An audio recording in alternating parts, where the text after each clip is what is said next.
जीवनमा दुःख हुनु स्वाभाविक हो, तर दुःखमा बाँधिनु चाहिँ अज्ञान हो। आज हामी बुझ्नेछौँ कसरी बुद्धका ज्ञानहरूले हामीलाई जीवनको साँचो सुखतर्फ लैजान सक्छ।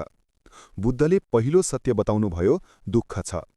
यो संसारमा कोही पनि दुःखबाट मुक्त छैन। तर बुद्धको शिक्षाले भन्छ, दुःखदेखि नभाग, दुःखलाई बुझ, दुःख बुझ्दा नै ज्ञान जन्मिन्छ। जब हामी दुःखलाई शत्रु ठान्छौँ, त्यस क्षणदेखि हाम्रो मनको युद्ध सुरु हुन्छ। तर जब हामी दुःखलाई शिक्षक ठान्छौँ, तब परिवर्तन सुरु हुन्छ। बुद्धले दोस्रो सत्यमा भन्नुभयो, दुःखको कारण तृष्णा हो।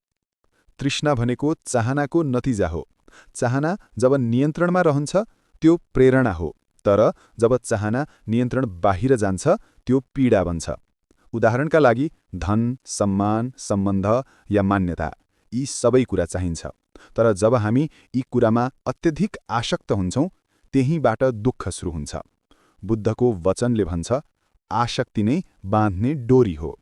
जबसम्म मनले वस्तु, व्यक्ति वा अनुभवसँग आफ्नो सुख बाँधेको छ, तबसम्म त्यो मन कहिल्यै स्वतन्त्र हुन सक्दैन। बुद्धले सिकाउनुहुन्छ, जुनसुकै कुरा आउँछ अनि जान्छ। यो सम्झना गर्न सके दुःख घट्न थाल्छ।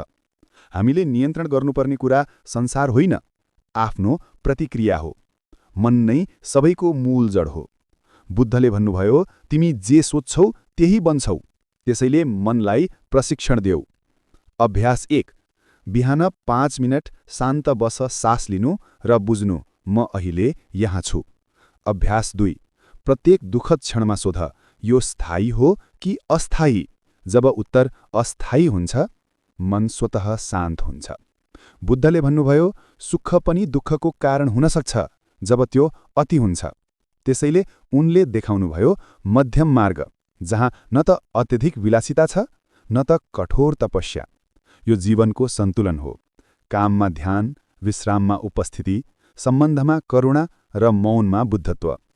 बुद्धको रहस्य यही हो, अब्जर्भेसन अर्थात् अवलोकन। दुःख आयो, हेर्नुहोस्, भाग्नु होइन। डर आयो, बुझ्नुहोस्, दबाउनु होइन। ध्यानले हामीलाई साक्षी बनाउँछ। जब हामी साक्षी बन्यौं, तब मन स्वतन्त्र हुन्छ। अनि त्यो स्वतन्त्रता नै निर्वाणको स्वाद हो। बुद्धले भनेका छन्, संसारलाई बदल्न खोज्नु अघि हृदयमा करुणा जन्माओ। जब तिमी अरूको पीडालाई महसुस गर्छौ, तब तिम्रो आफ्नै पीडा पग्लिन थाल्छ। करुणा भनेको दुर्बलता होइन, यो सबैभन्दा ठूलो शक्ति हो। जसले करुणा सिक्यो, उसले दुःखबाट मुक्ति पायो।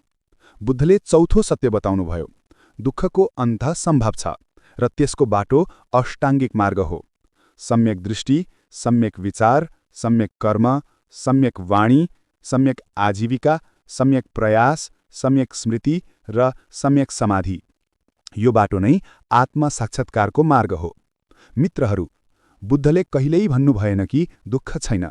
उहाँले भन्नुभयो, दुःखलाई बुझ अनि तिमी स्वतः मुक्त हुनेछौ। आज यदि तिमीले दुःखलाई स्वीकार्य बनायौ भने त्यो तिम्रो गुरु बन्छ। र जब तिमी बुझ्न थाल्छौ, संसारको हरेक पीडामा ज्ञान देख्न थाल्छौ। यही हो दुःखबाट मुक्ति पाउने असल रहस्य। यदि यो भिडियोले तपाईको मन छोयो भने यसलाई लाइक, कमेन्ट अनि शेयर गर्न नबिर्सनुहोला। र यस्तै प्रेरणादायी सामग्रीका लागि हाम्रो च्यानललाई सब्स्क्राइब गर्नुहोस्। अर्को भिडियोमा फेरि भेटौँला। धन्यवाद।